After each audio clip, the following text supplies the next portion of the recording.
Good afternoon. As you can see, we have a special guest with us today. I'm very pleased to have Deputy Secretary Wendy Sherman here with us to speak about Afghanistan. She'll offer some words at the top and then take a couple questions, and then we will resume with our regularly scheduled programming. So without further ado, Deputy Secretary. Thank you very much. Good afternoon. I want to update all on the situation on the ground in Afghanistan. The State Department, I can tell you from personal experience, has been working around the clock to respond to an enormously challenging and fluid situation. This is absolutely an all-hands-on-deck effort to ensure the safety of our personnel and citizens, rally our allies and partners, and organize the evacuation of thousands and thousands of Afghans. In the last 24 hours, U.S. military flights evacuated approximately 2,000 more people.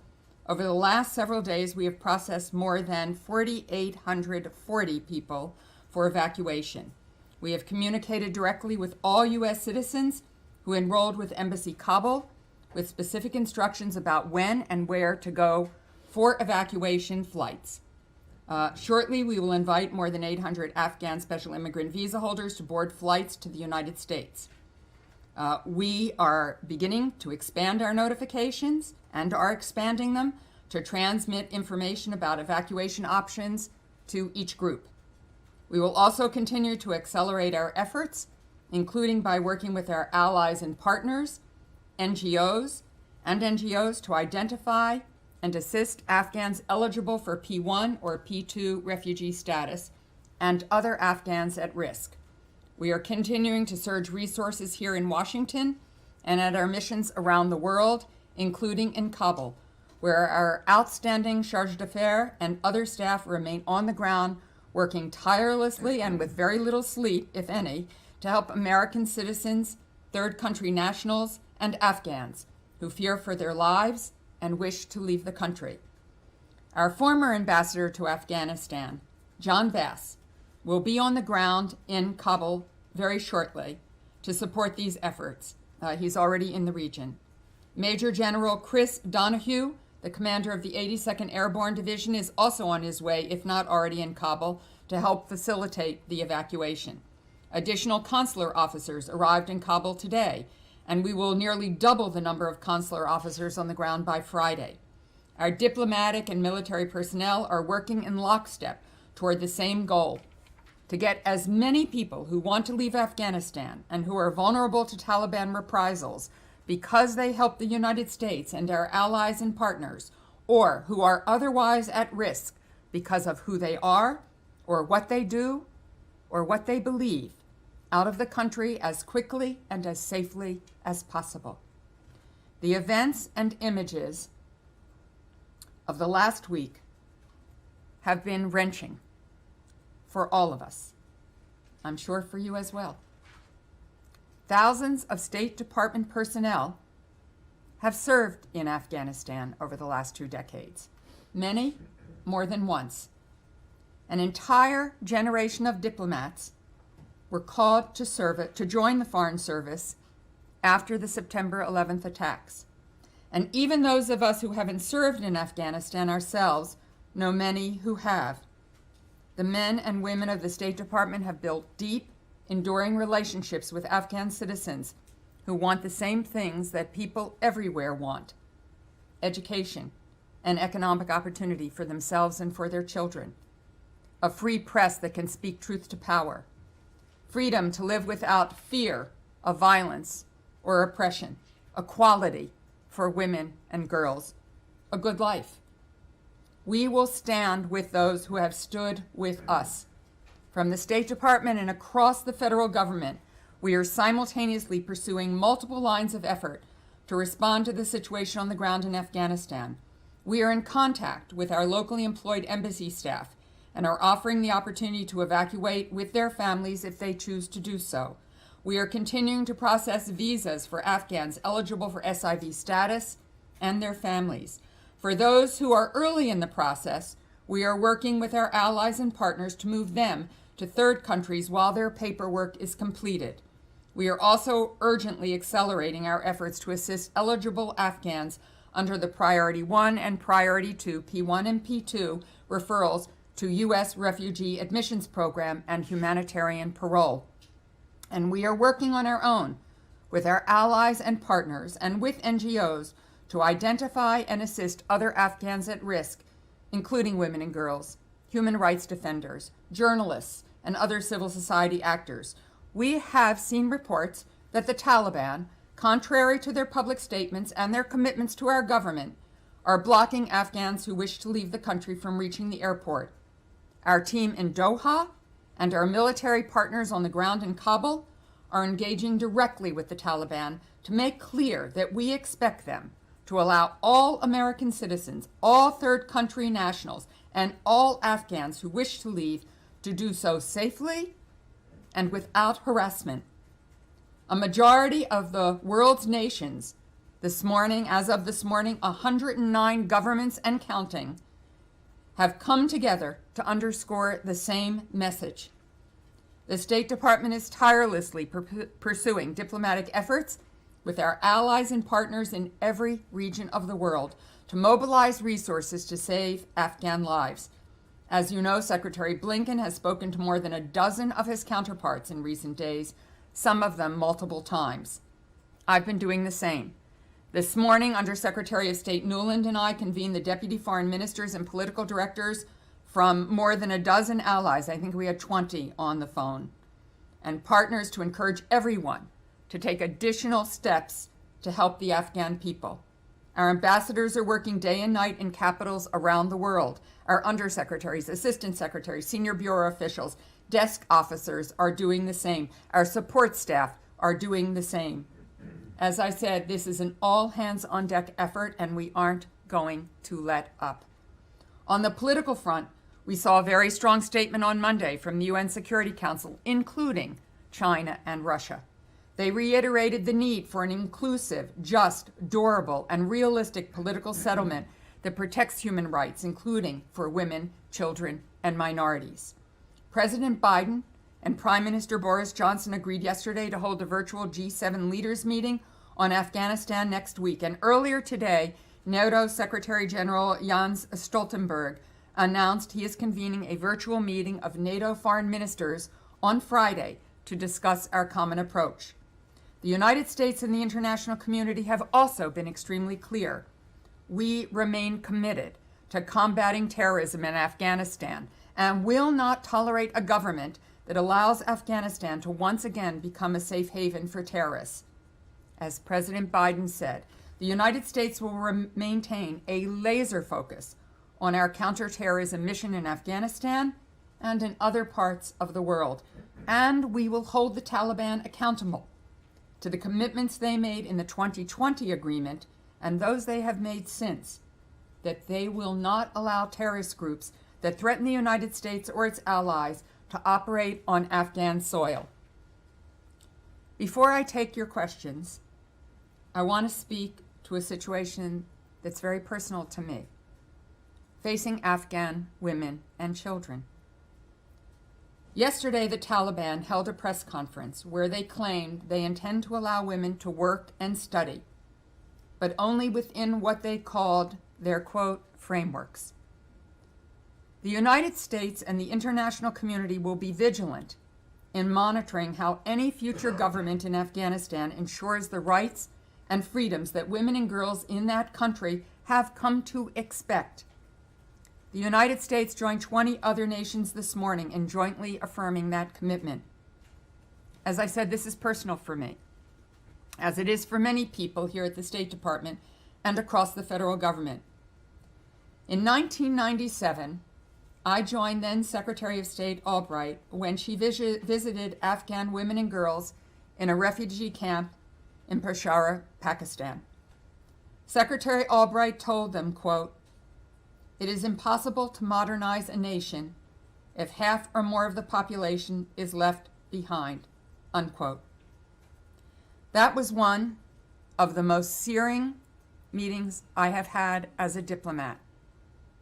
I had a teenage daughter at the time. A young teenager told me about watching her sister being raped and thrown out a window. Women who were doctors and teachers and homemakers talked about how they couldn't do and have their lives anymore. That memory will never be wiped from my mind. Societies could not flourish and prosper without the full participation of women and girls back then, and they cannot flourish and prosper without women and girls now. In the last 20 years, Afghan women and girls have embraced their freedom. Millions have gone to school. They have become doctors, lawyers, journalists, parliamentarians, and entrepreneurs. They have built the lives that Secretary Albright encouraged them to imagine all those years ago, and so much more. When I was Undersecretary for Political Affairs during the Obama administration, I traveled to Kabul and to Herat. I met with women and girls in both cities and saw the amazing things they'd accomplished, their talent, their drive, the vibrancy of the society they were working so hard to build. And I have met with Afghan women leaders in my time as Deputy Secretary of State as well, to hear from them about their tireless efforts to educate women and girls. These ambitions, these dreams, and above all the concrete progress they have made for themselves, their families, their neighbors, and their country, are all things I carry with me every single day. The United States and our allies and partners will continue to fight for Afghan women and girls, and Secretary Blinken and the President of the United States join me in that drive. We are working with the international community to help those who are vulnerable who are facing Taliban reprisals to get to safety. And we will use every economic, diplomatic, and political tool we have to hold the Taliban accountable to their words and more. With that, I'll take your questions. Start with Nazir.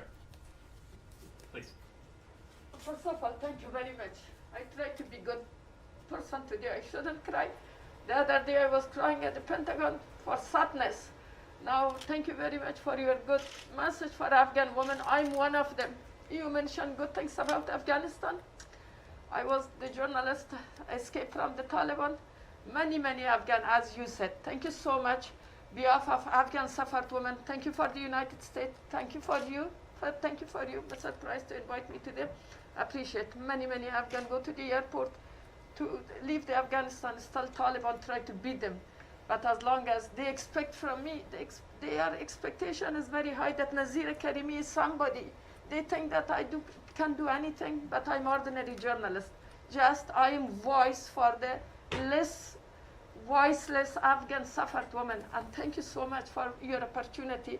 I will pass them. Of course, they know, they listen to you. Appreciate it. Thank you so much. Thank you. Thank you. Matt. Thank Matt, you. it's been so long. It has been so long. And I guess I can't call you Wendy anymore. I'll have to call you Madam Deputy Secretary, even though That sounds good. it's a bit of a mouthful. Listen, on the... You'll get used to it. I'm sure. On the immediate question, you said you're surging the number of consular officers at the airport, people are going in. Well, all of that's great, but if people can't get to the airport, and I realize you mentioned this in your the issue, if people can't get to the airport, it doesn't really matter, right, how many people you have there. So my question is, what exactly are you telling the Taliban that is going to happen to them if they don't start letting in not just Americans, LPRs, but Afghans who are at risk, and potentially even Afghans who are at risk who don't have all of the necessary paperwork that they might need to get out? So thank you, Matt. I think we know each other well enough for you to know that I'm not going to tell you the ins and outs of the diplomacy that is going on. I will say that we are in discussions trying to ensure that there is not only safe passage for American citizens, for diplomats of third countries and third country nationals, but for everybody who is trying to get to the airport. That work is ongoing. The Taliban has said it will not have reprisals, that is established an amnesty, that the roads are open, that people can move. We have heard all of the stories that have many journalists in Afghanistan are reporting about checkpoints, about harassment, about difficulties, about jam traffic. And so we are trying to work through those issues as best we can. I will tell you this, in spite of the obstacles, many, many Afghans in all of the categories that you cited are finding their way to the airport. And we will continue to do what we can through diplomacy. And you know, it's not just us. It's the international community. As I said, over 109 countries who have called on the Taliban to do this. The Taliban are hoping to create a government in Afghanistan. They seek legitimacy. We are all watching their actions. Their actions will speak to whether, in fact, they are going to protect the basic human rights and the basic rights of the Afghan people.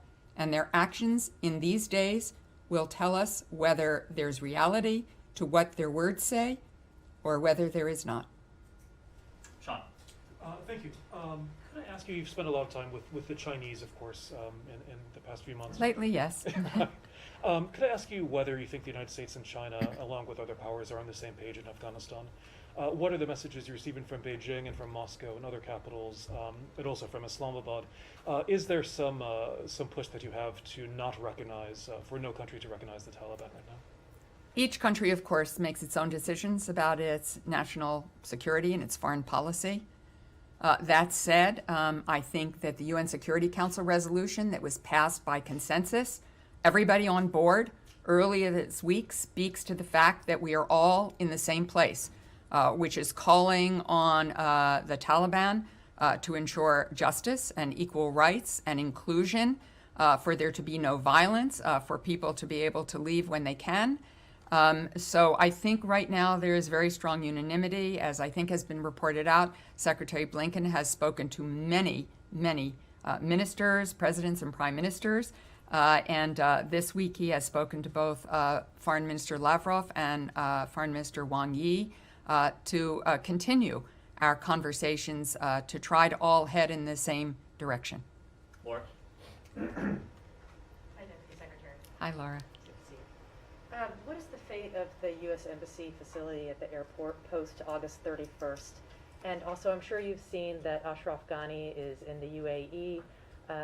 Did the United States know about this ahead of time, play any part in that passage? And what is the United States' message to him today? Sorry, Laura, I'm having a hard time getting past your mask. It's It's pretty Ghana. cute. It's pretty cute. Well, you know, Um, Western Africa. So on the last part of your question, we saw the announcement by the UAE this morning that Ghani had been welcomed by the government, and that is that. And there's no reaction? I mean, does the United States, He is no longer a figure in Afghanistan. how does this play into your relationship with the UAE? We have a fine relationship with the UAE. Okay, and the fate of the embassy past August 31st? So I think we now have a functioning embassy out at the airport. It will continue to function as long as it possibly can, providing services to not only American citizens, but our international partners, to SIVs, to Afghans at risk. That is our mission right now, and that is what we are focused on. Simon. Yeah, you talked about these images that we've seen coming out of Kabul and the impact that has on diplomats and on everyone who's seeing them. I'm wondering, this also relates to your role with China, the impact that this is having on US credibility around the world. We've seen, Chinese outlets trying to kind of make play on this, talking about a lesson about abandonment for Taiwan. From the UK, lawmakers are saying, this is a failure of intelligence, leadership, and moral duty.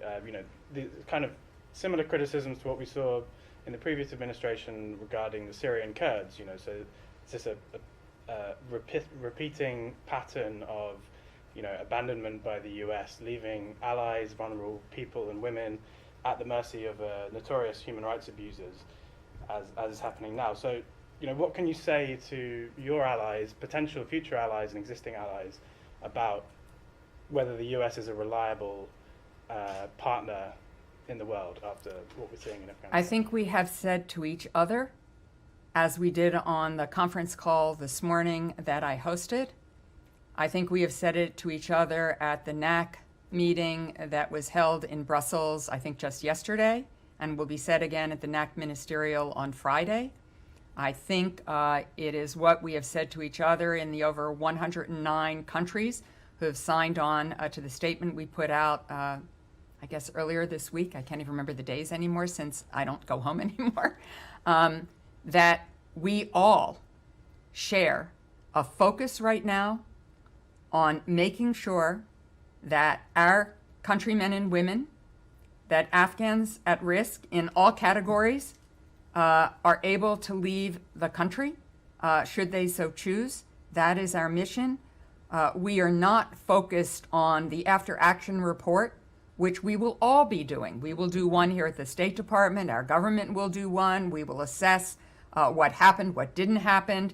You know, as Admiral Kirby said the other day, as every good general knows, you put a plan together, and after the first step, you have to create a new plan because there are always events you didn't expect. When we put many SIVs through our system, and then our embassy was hit with COVID, so that we had to lock down and stop our consular services, that couldn't have been planned for. That COVID would hit our embassy as hard as it did in Kabul. So you have to begin anew, figure out a new plan, what you can do online, or what you can do without face-to-face interviews, how fast you can get back up and running. We have done all of that. We have already, through the existing SIV program, put through 76,000 SIVs. I think since we've started this next round, I have to check my notes a minute. I think we have done more than 2,000. The SIV legislation gave these folks visas, but what this administration has done that no administration has done before is to provide the airlift out of Afghanistan to come to the United States. So I think we have picked up the ball and kept running because our focus is on getting the people who want out of Afghanistan out to safety. It is also holding the Taliban accountable as it tries to stand up a transitional government for what is expected of them to ensure that it is a just, inclusive society. Let's take a final question or two. Kylie? Thank you for doing this. I'm wondering about this security alert that went out to Americans just recently. It said that the U.S. cannot ensure safe passage to the airport for those Americans. So I'm wondering what this says about the competency of this mission and also the U.S. confidence in the Taliban's commitment to provide a safe passage to the airport, that you're telling these Americans, you can go to the airport if you want, but you're not necessarily going to get there safely. First of all, we had many, many, many Americans show up when the notice went out. All Americans have now been notified to the extent we have them on our email system. Americans are not required to register with the State Department. So the only emails we have are those Americans who signed up with our system. We've also put it on our website. We've also made public announcements, Ned has from the podium, to try to make sure American citizens know they have this option. The Taliban made a commitment to safe passage for American citizens. I don't know of, my colleagues may know of, an incident where an American got harassed or hustled or wasn't able to get to the airport. I have not heard of that yet. That's not to say there aren't any stories like that. I'm sure out there somewhere, given everything that's going on, there probably may be some. But so far, it appears Americans have been able to get to the airport. You know, Kabul, I don't know if you've ever been there, is an enormous city. Enormous. And it has, in fact, had more and more people come to Kabul because they thought it was the safest place to be in Afghanistan. So it is difficult under any circumstances, and I don't know of any government that would be capable of reaching out to where everybody might be, particularly those who have not signed up to us to help them. As I said, so far, the track record is quite good for Americans getting to HKaya, and it appears that the Taliban's commitment for safe passage for American citizens has been solid. Again, I don't know every case, so I'm not making a bottom line assessment here. But so far, the experience seems to be one that has worked. And can I just ask you Well, one? Just in the interest of fairness, Connor, Sure. and then we've asked enough of the Deputy Secretary. Deputy Secretary, to your point about no other administration has done this kind of airlift before, no other administration had to do this kind of airlift before. And the operation that you've begun didn't begin until late July. So far, it's only brought 2,000 Afghans through Fort Lee in Virginia. Was this a failure of the administration to prioritize this issue and to bring Afghans to security while you still had the chance before Kabul fell? As I think you've heard it said from several podiums already, including by high officials in our government, there was a concern that if we moved too quickly, that it would undermine the confidence of the Afghan government, and it would lead to a collapse even faster. I appreciate that in hindsight, people are saying, why didn't you do this? Why didn't you do that? Why didn't you do this? As I said, we will do our after action report. The focus now today is getting all those SIVs out. We are working day and night to make that happen. The president has said he has made a commitment to do so, and we will do exactly the job he has set out as our mission. Is that all 20,000 principal applicants and all of their family members? We have SIVs who have come through the process. There are others who have not yet completed the process. The ones who have completed the process, we are moving out. As I said, 800 SIVs have been notified to come to the airport. Others will be notified shortly, I am sure. Thank you very much. Ceiling on that number? Thank you. We're going to keep doing our work. Thanks very much. Thank you all. Take care.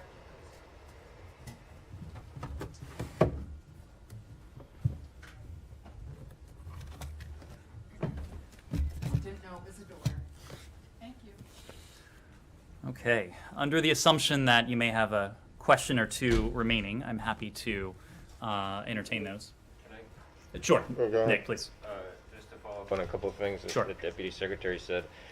What happens after August 31st if your intention is still to go ahead with the complete withdrawal, if you haven't completed a full processing or evacuation of Afghans who want to get out? I'm not just talking about American citizens or SIVs, but that much broader category of potential P1 and P2 applicants, anybody who wants to get out. What happens to them after August 31st? Well, we have made the general point that we are going to do as much as we can for as many people as we can for as long as we can. As you know, the president a number of weeks ago indicated, and the Department of Defense indicated, that our military forces would leave Afghanistan by the end of August. I'd make a couple points.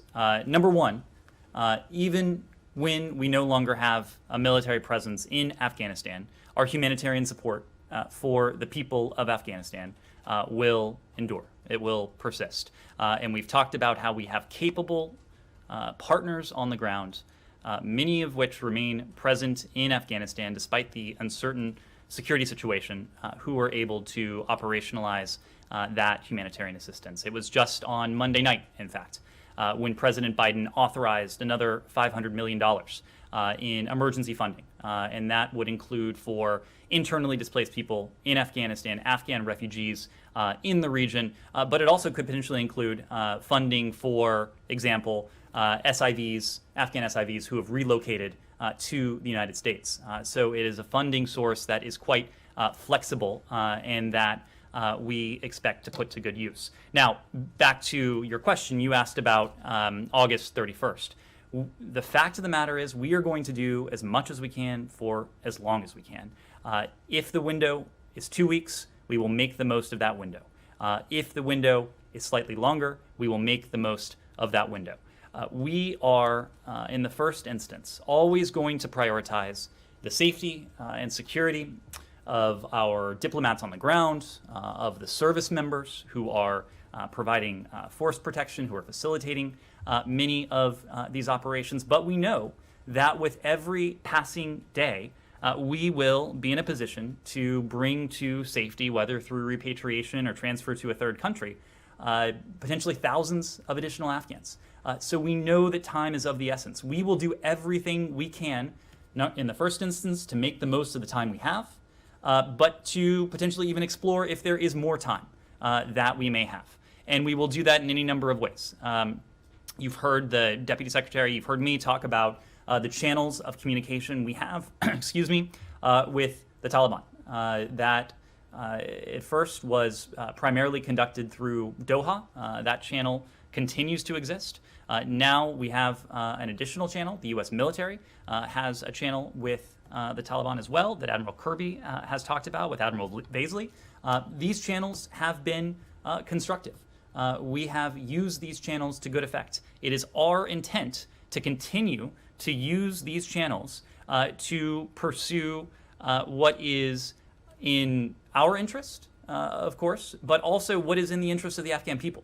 And if we can find additional time, if we can find additional ways to bring additional people to safety, whether that is in the United States, a third country, anywhere else, we will absolutely do just that with the imperative of the safety and security of Americans always top of mind. Two more from me then. One is it still going to be your policy that for anyone seeking this P2 status that they would have to apply from a third country?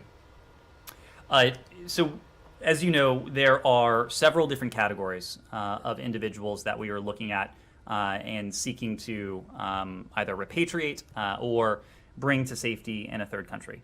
We've talked about, well, first, of course, American citizens, repatriating them. That process is ongoing with the notice that has recently gone out. Our locally employed staff, that is specifically about the group that you mentioned a week or two ago, where you offered to, you were expanding this category, but we had a long conversation about this. That the requirement was that they could only seek that status from a third country. So is that still the case? Or is there some sort of humanitarian exemption or other possibility that would allow you to airlift those folks out, or are they going to have to? Are they going to be responsible for making their way to a third country before they seek that status? In all of this, we have explored every avenue that we can to bring as many people to safety as we can. That includes those who have been referred for P2 status. If there are individuals who have been notified who fall within that P2 status and have been notified to come to the airport, we will work to get them on a plane. Yes, we will work to relocate as many individuals in the so-called Priority 1 status and the so-called Priority 2 status, other Afghans at risk who may fall in various categories. The answer is yes. We are going to do everything we can. But I want to reiterate one very important point. We are being very deliberate in our communications with American citizens in Afghanistan, private American citizens, with the LES community, with the SIV community, with those in other categories to include Priority 1 and Priority 2 U.S. Refugee Admissions Program referrals. In all of this, it is very important that all of these individuals follow the precise instructions that will be provided to them, and in some cases have been provided to them by the embassy. We have done this in a systematic way to ensure that this process is as orderly, but ultimately as effective as it can be managed. Because we know with that effectiveness, with that order, we will be able to bring as many people to safety and security as we can. Last one from me on the issue of women's rights that the Deputy Secretary mentioned. I mean, you mentioned that the U.S. would not recognize a Taliban government that supports terrorism. Is its respect for women's rights a red line for you? Well, women's rights, to quote someone who has spent quite a bit of time in this building, women's rights are human rights. Human rights are women's rights. Do you recognize them if they do not keep to these supposed, commitments that they've made about women being able to exercise at least some rights? What we are going to be looking for, beyond words, beyond proclamations, beyond press conferences, are deeds, is the follow-through. Will the Taliban uphold their responsibility that the international community recognizes to uphold and protect the rights of all of their citizens? So yes, women's rights are human rights. For us, that is absolutely vital. But I should say it is not just us.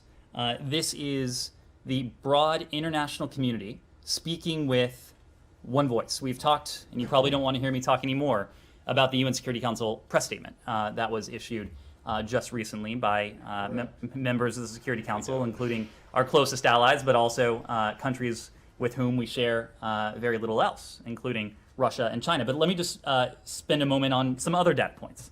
The European Union Minister of Foreign Affairs, ministers of foreign affairs, that is to say the foreign affairs ministers of the EU. Is any of this changing conditions on the ground at all? I mean, you've been reading statements for days here. Rich, this is all part and parcel of our efforts to forge conditions on the ground, to help shape conditions on the ground. Importantly, to send a very clear signal to the Taliban that their behavior, that their actions will have concrete consequences. We can say that. Our partners, our like-minded partners, can say that. But when the rest of the world says that, it does send a very important message. So yes, this is critically important. This is what the State Department does. This is what, in any number of contexts, has helped to moderate the behavior of governments, regimes, forces, the rest of the world over. It's about more than recognition. It's about more than legitimacy. It is a matter of support. It's a matter of carrots. It's a matter of that assistance. But it's also a matter of accountability.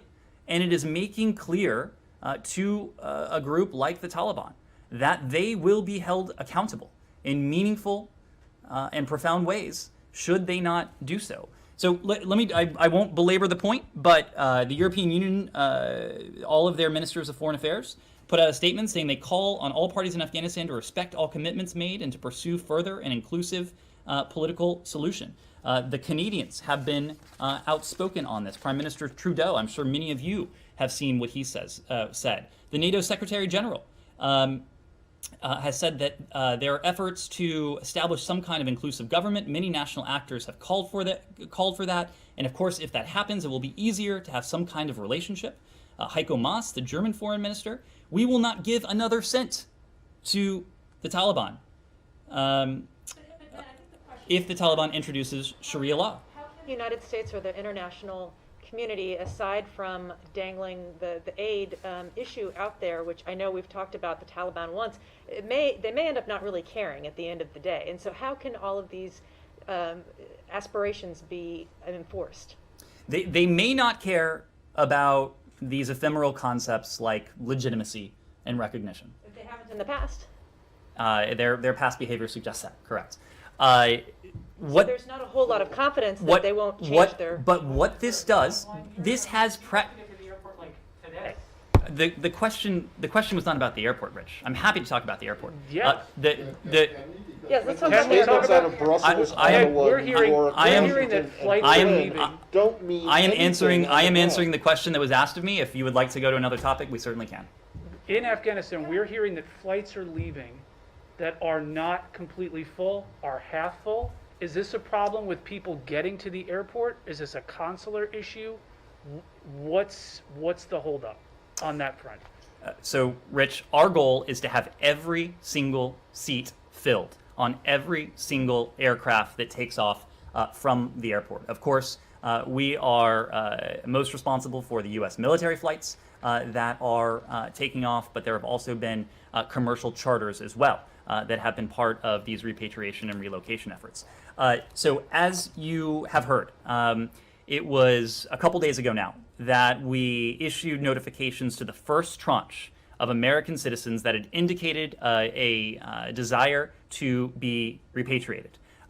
Just recently, as you heard from the Deputy Secretary, we have notified all Americans in Afghanistan who have expressed a desire to be repatriated that they should consider going to the Hamid Karzai International Airport. So we are sending very clear, very precise communications to an increasingly large universe of people. We are opening the aperture to see to it that there are people there present with the increasing lift capacity that the U.S. military has provided so that there is not, to the extent we can help it, a single unused seat on these aircrafts. We are shifting our tactics. We are reaching out to a broader aperture of the community of people who may be eligible or interested in relocation. And we expect the number of people who are repatriated or relocated to continue to climb in the coming days. That's certainly our hope. Clyde, Kylie. do you have a number that how many consular officials are working on this issue now So, in Kabul? so as you heard from the Deputy Secretary, by Friday we will have doubled, I think it is nearly doubled, the number of consular officers who are working this on the ground in Kabul. Let me make one other point. Do you have a number on? Be a little bit more explicit, because doubling from 2 to 4. It is. I can be more explicit. It is not doubling from 2 to 4. It is a Well- larger universe. But as you know, especially in these fluid But in I these mean, are we in these talking fluid dozens? in these fluid security environments, we don't give precise numbers. But I can tell you it is more than doubling from 2 to 4. But let me make another point that is relevant to this. Our embassy in Kabul went on ordered departure on April 27th. The security environment, even then, was fluid. We were taking prudent precautions, minimizing the size of our civilian footprint. With that ordered departure status, the primary functions of individuals at our embassy were really twofold. Number one was security. We were never going to have any fewer security officials than absolutely necessary. But number two was consular officers. So even as we went on ordered departure on April 27th, we actually sent additional consular officers to our embassy in Kabul precisely so that they could work on this challenge of the SIV processing. This is a challenge that had vexed numerous previous administrations. When we came into office, there were more than 70,000 individuals in this backlog. When we came into office, not a single SIV interview had been conducted since March of 2020. Now, of course, COVID had a say in that. It was a difficult operating environment, but within 2 weeks of this administration taking office, those interviews had resumed. We were able to expedite the processing time for SIV applications over that time. We took the number of visas granted from just over 100 to just over 800. 800 people in that, per month. So we were able to do that by surging resources to Kabul, but also surging resources back here because we knew our commitment to these individuals who have stood by us over the past 20 years, that we would need to do everything we could, even in the midst of the COVID outbreak that has been ongoing since March of last year, and the COVID outbreak that the Deputy Secretary mentioned, the COVID outbreak that was profoundly impactful on Embassy Kabul in June and July of this month. Of course, that also had a say in our operations. But we have prioritized this program from day one. And you see that not only in my statements about the priority we attach to that, you see it in the throughput, in the speed with which we have accelerated the processing over time. And you see that commitment now on your television screens almost every single day as we are doing something that no other administration had even conceived of. But let me just finish. An airlift operation to relocate these individuals. The SIV program is about granting special immigrant visas. When it was conceived in Iraq, it was about granting special immigrant visas. When it was conceived in Afghanistan, it was about the same thing. This administration has done something no other administration did by mounting an airlift operation to physically relocate these individuals to begin their new lives in the United States. So our colleague John Hudson from the Washington Post asks if you can answer whether the United States is willing to resettle up to 200,000 Afghan refugees, whether it's SIVs or P2 applicants. This is what refugee groups are asking for. Can the United States commit to that?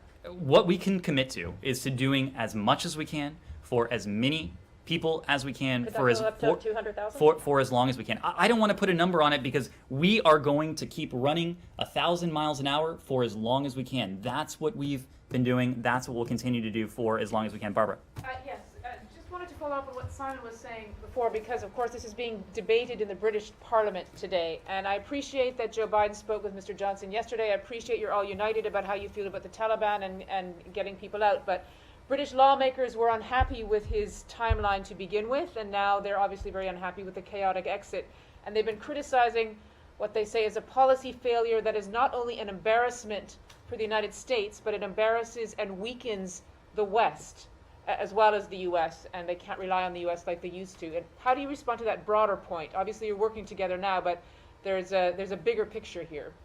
Well, look, I'm not going to respond to criticism directed at a foreign counterpart. Of course, the Brits have been one of our closest allies. The Brits are making that criticism of you. I thought you were referring to criticism not at that all. the Prime Minister was receiving. They are saying that the United States policy is a failure, which is embarrassing and weakening not only the U.S., but the West. And they're saying that as a partner of the United States. Well, we certainly have an extraordinary partner in the British government. As you said, President Biden has had an opportunity to speak with the Prime Minister yesterday. They read out that call. We have worked very closely with our British allies on this. In fact, we've worked very closely with our broader NATO allies on this. You may remember that the Secretary has been to one city more than any other cities during his time as Secretary in the past 6 or 7 months, and that's Brussels. And we have gone there multiple times now. Number one, in the first instance, to hear from allies in March. But they're saying that you heard from them, but you kind of presented them with a fait accompli. They weren't happy with the timetable, and in the first place, and now it's kind of gone pear-shaped, and that this is not only the United States that's going to suffer its reputation from it, but it's the partners as well.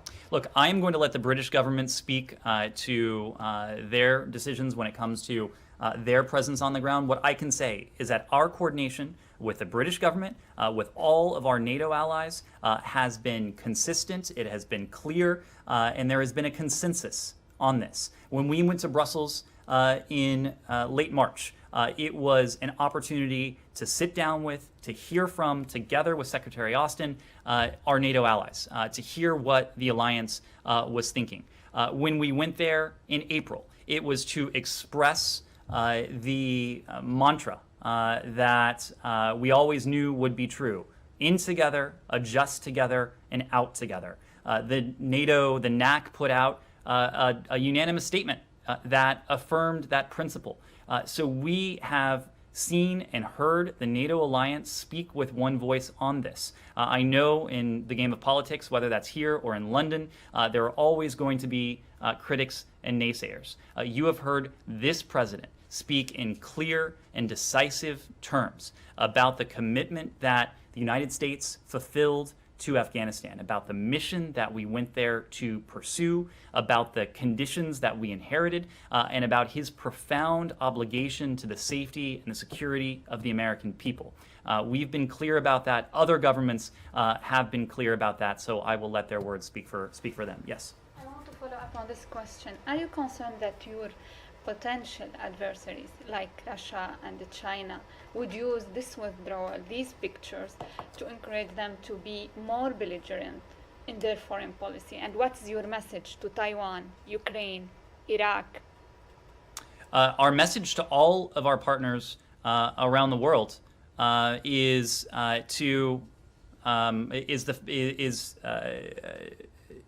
clearly reflected in our actions.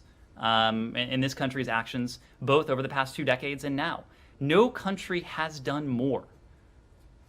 And I've said this many times. No country has done more for the country of Afghanistan, for the people of Afghanistan. No country has done more in the context of Afghanistan to energize and to concentrate the attention of the international community. There is nothing more important to us when it comes to our foreign policy and our diplomacy than our systems of alliances and partnerships. They are unrivaled, they are unparalleled, they are the envy of our adversaries. We know that they are a profound source of strength. That is precisely why you have seen us invest in them. You have seen us invest in NATO. You have seen us invest in the Indo-Pacific. In ways that go beyond what previous administrations have done. You have seen us stand by our partners, whether that is Taiwan, whether it is Israel, whether it is any other country, any other entity with whom we have a rock-solid partnership, and a commitment. And you will see the United States, under this administration standing by those commitments precisely because we recognize how important they are, for our partners, but also how important they are as a source of strength for us. And that is not going to change. I'll take a final question, maybe. Kylie? Yep.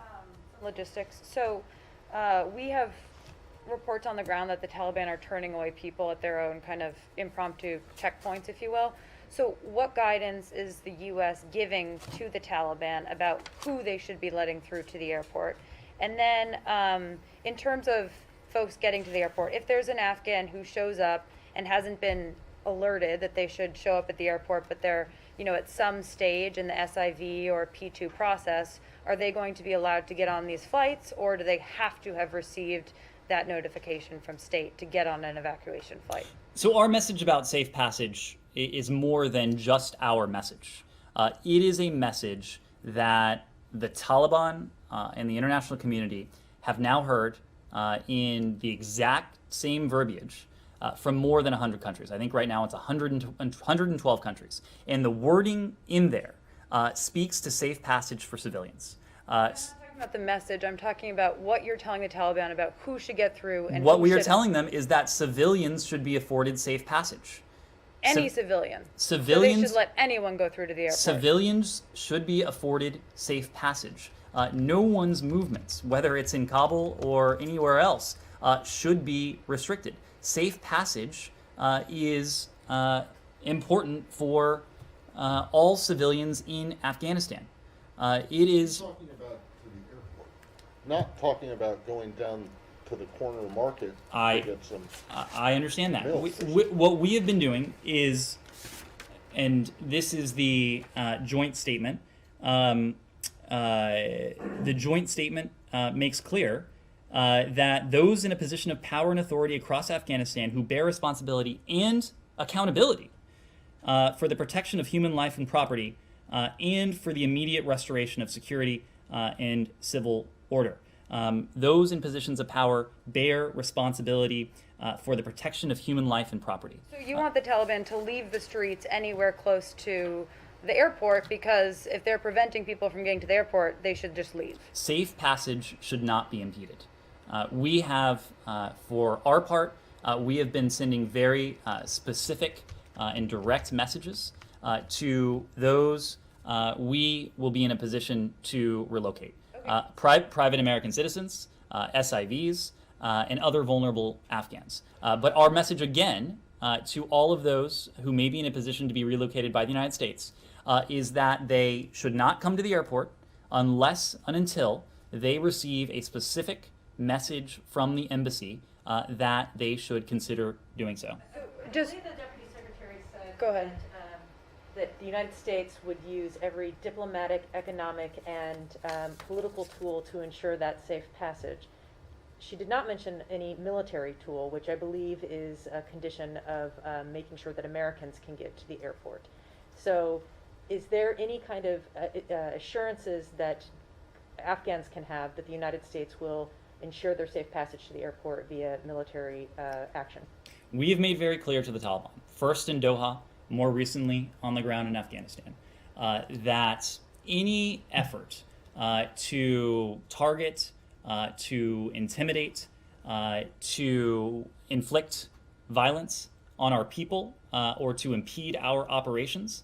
We're being Americans, not Correct. not Afghans. Correct. American operations, the operations that we are undertaking right now to relocate, yes, American citizens, but also the broader categories of vulnerable Afghans, that will be met with a swift and decisive response. We've made that very clear. There's another problem, and that is that there are reports that some people who have gotten through the Taliban checkpoints, but who are manifested on flights, have actually been turned away by the U.S. military. So, given that we have a situation, a system of government in which there is civilian control of the military, what have you guys told the military to do? What are they supposed to do? Are they supposed to let anyone who gets through the Taliban checkpoints into the departure area? I'm not in a position to go into the interagency back and forth from the podium. What I can tell you is that, but you're happy to go into the fact that you talked to the Taliban, but you're not going to say what you told the Pentagon to allow about sensitive ongoing operations. About Afghans who show up, having been told to show up, having been manifested with a seat on the plane, and then being turned away Matt, by American troops. And I recognize this might be a very small universe of people because they have to get through the Taliban checkpoints first. But there are cases of this happening. Well, it's when you look at the number of people we have been able to relocate, more than 2,000 people over the past 24 hours. That is itself an indicator that these individuals have been able to secure safe passage for themselves. What we are working to do is to facilitate safe passage through diplomacy, yes, through every tool. When it comes to the message we have sent, and this is a message that we sent very directly to the Taliban, even as the security situation remained fluid and it continued to evolve, is that when it came to our operations and our personnel, any effort to impede, to potentially put at risk our personnel, would be met with a swift and decisive response. Yes, please, and is there one we'll finish up? Surprise, what third country are willing to accept or take refugees now? Well, so we have heard, and many of you, I'm sure, have heard very generous offers of support from countries around the world. These are countries who, in some cases, in quite moving ways. If you look at the statement, for example, that the Albanian Prime Minister put out about his country's pledge to accept vulnerable Afghans, it is quite moving. And it speaks of Albania's commitment in terms of Albania's own experience. Has been, and you heard the Deputy Secretary speak to this both today in the call that she hosted with 19 of her counterparts, but Undersecretary of State for Political Affairs Toria Nuland has been working the phones nonstop. Her team has been working the phones nonstop, doing all we can to encourage countries around the world to make good on their generosity, to recognize the common humanity of those who are seeking to flee the violence or seeking to flee the unstable and uncertain situation in Afghanistan. This has been something we have been working very hard and very concertedly. We have been gratified by the number of countries that have stepped up precisely because we know the need is great. And we welcome very much the generous offers that so many countries have put forward. Thank you all very much. Thank you. One non-Afghan question, please. Thank you. I am seeing reports that there are some cases of so-called Havana syndrome in Berlin, at the embassy in Berlin. Can you speak to that? Are you aware of it? What is the State Department doing to protect its staff? So I've seen these reports, of course. This is something that we vigorously investigate, the so-called anomalous health incidents or unexplained health incidents, in coordination with our partners across the government. Any employees who have reported a possible unexplained health incident, they have received immediate and appropriate attention and care. These health incidents, I can tell you, have been a top priority for Secretary Blinken. I think I've mentioned this before, but he proactively requested 2 sets of briefings during the transition. This was one of them, because even before he was Secretary of State, he wanted to know precisely what we knew, what this department knew at the time, and what we were doing to respond to this. He has set clear goals for what we call here the Health Incidents Response Task Force, to, number one, to strengthen the communication with our workforce, of course, to provide care for affected employees and their family members, and to do all we can to protect against these incidents, working together with the interagency, and of course to find the cause of what has been afflicting these members of our team. He noted to the workforce, I guess it was a couple of weeks ago now, that there is nothing that we take more seriously than the health of our workforce. And that's why there is a major effort underway in this department. There is a major effort underway across the interagency to determine the cause and to, of course, provide the level of care, the level of communication, the level of feedback that our employees need and deserve. This is a priority. Ambassador Spratlin, as you know, the Secretary Blinken named her as the head of the task force. She works very closely with the Deputy Secretary for Management and Resources, Brian McCune. On this, they are working very closely in turn with Secretary Blinken. We'll continue to do that. We'll continue to work with our interagency partners to ensure that our employees, both those who have been affected by this, have what they need, and those who are serving around the world, that we're doing everything we can to ensure their safety. So Yes. Have you confirmed the cases in Berlin? Or? We don't speak to cases anywhere. Okay. Yes. Thank you, Mr. Price. A follow-up for my previous question. Can those flights go directly to Albania or any other countries that you mentioned, please?